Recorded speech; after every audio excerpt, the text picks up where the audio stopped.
Seigneur, ta parole au quotidien nous nourrit et nous donne vie. Seigneur, ta parole au quotidien nous nourrit et nous donne vie. Lecture du livre du Deutéronome, chapitre 30, versets 15 à 20. Moïse disait au peuple, vois, je mets aujourd'hui devant toi ou bien la vie et le bonheur, ou bien la mort et le malheur. Ce que je te commande aujourd'hui, c'est d'aimer le Seigneur ton Dieu, de marcher dans ses chemins, de garder ses commandements, ses décrets et ses ordonnances. Alors, tu vivras et te multiplieras. Le Seigneur, ton Dieu, te bénira dans le pays dont tu vas prendre possession. Mais si tu détournes ton cœur, si tu n'obéis pas, si tu te laisses entraîner à te prosterner devant d'autres dieux et à les servir, je vous le déclare aujourd'hui, certainement vous périrez. Vous ne vivrez pas longtemps sur la terre dont vous allez prendre possession quand vous aurez passé le Jourdain. Je prends aujourd'hui à témoin contre vous le ciel et la terre. Je mets devant toi la vie ou la mort, la bénédiction ou la malédiction. Choisis donc la vie pour que vous viviez, toi et ta descendance, en aimant le Seigneur ton Dieu, en écoutant sa voix, en vous attachant à lui. C'est là que se trouve la vie, une longue vie sur la terre que le Seigneur a juré de donner à ses pères, Abraham, Isaac et Jacob. Parole du Seigneur. Nous rendons grâce à Dieu. Heureux l'homme qui met sa foi dans le Seigneur. Heureux l'homme qui met sa foi dans le Seigneur. Heureux l'homme qui n'entre pas au conseil des méchants, qui ne suit pas le chemin des pécheurs, ne siège pas avec ceux qui ricanent, mais se plaît dans la loi du Seigneur et murmure sa loi jour et nuit. Heureux l'homme qui met sa foi dans le Seigneur. Il est comme un arbre planté près d'un ruisseau, qui donne du fruit en son temps, et jamais son feuillage ne meurt. Tout ce qu'il entreprend réussira. Tel n'est pas le sort des méchants. Heureux l'homme qui met sa foi dans le Seigneur. Mais ils sont comme la paille, balayée par le vent. Le Seigneur connaît le chemin des justes, mais le chemin des méchants se perdra. Heureux l'homme qui met sa foi dans le Seigneur.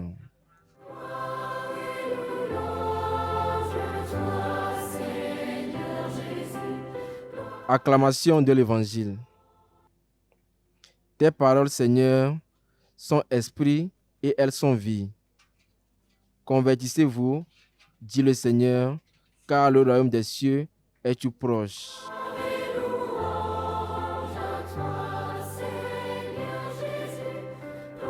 Le Seigneur soit avec vous et avec votre esprit. Évangile de Jésus-Christ selon saint Luc. Gloire à toi, Seigneur.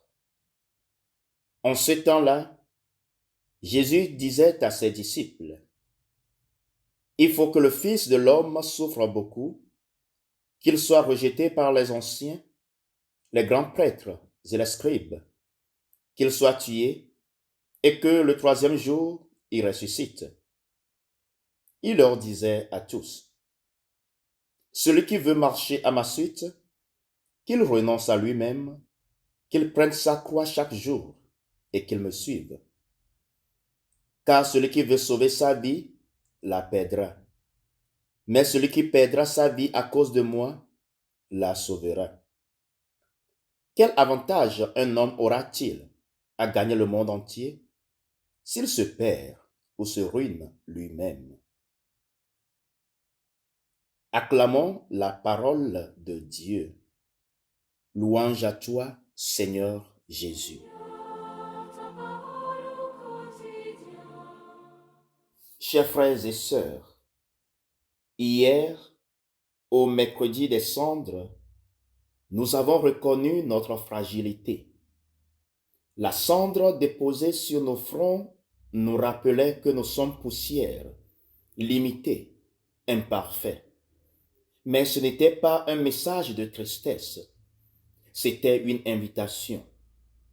Une invitation à reconnaître notre faiblesse pour nous tourner avec confiance vers Dieu, lui qui seul est parfait, est capable de nous transformer, de nous façonner selon son cœur.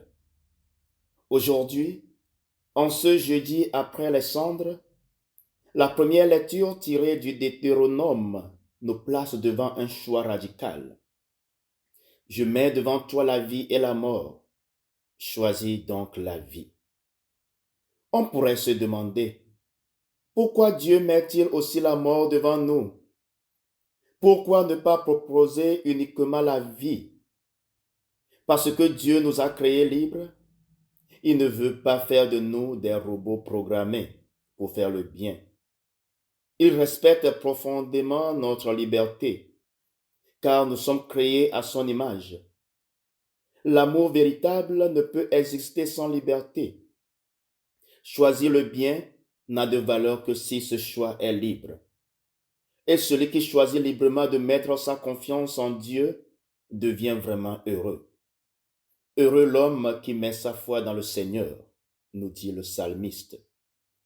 Mais l'évangile selon saint Luc semble nous dérouter. Jésus-Christ nous dit, « Celui qui veut me suivre, qui renonce à lui-même. Celui qui veut sauver sa vie, la perdra. Mais celui qui perdra sa vie à cause de moi, la sauvera. » Comment comprendre cela? Comment choisir la vie et en même temps renoncer à sa vie? En réalité, Jésus ne se contredit pas. Il nous révèle la profondeur du choix. Choisir la vie ne signifie pas préserver égoïstement notre confort, nos intérêts ou notre orgueil. Renoncer à sa vie, c'est renoncer à ce qui en nous conduit à la mort, le péché, l'égoïsme, la fermeture du cœur. Choisir la vie demandera des efforts. Cela impliquera des sacrifices. Et le sacrifice peut parfois nous affaiblir, nous décourager, nous sembler lourd comme une croix. Oui, suivre le Christ passe par la croix. Mais cette croix n'est pas une fin, elle est un passage. Car au bout du sacrifice se trouve la gloire. Au bout de l'effort, la joie. Au bout du renoncement, la vraie liberté. Ainsi, chers frères et sœurs, choisir la vie peut parfois ressembler à une souffrance.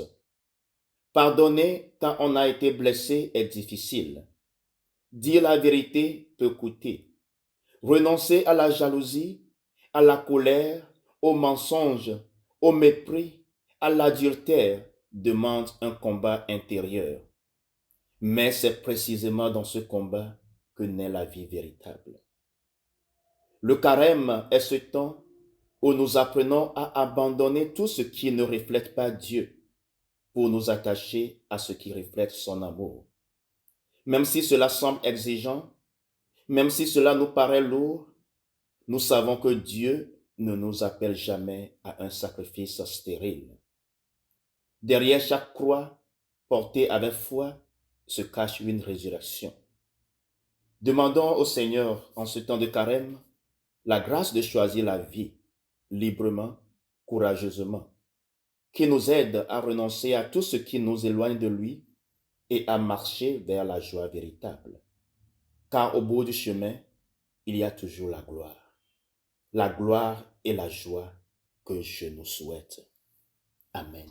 Seigneur, ta parole au quotidien,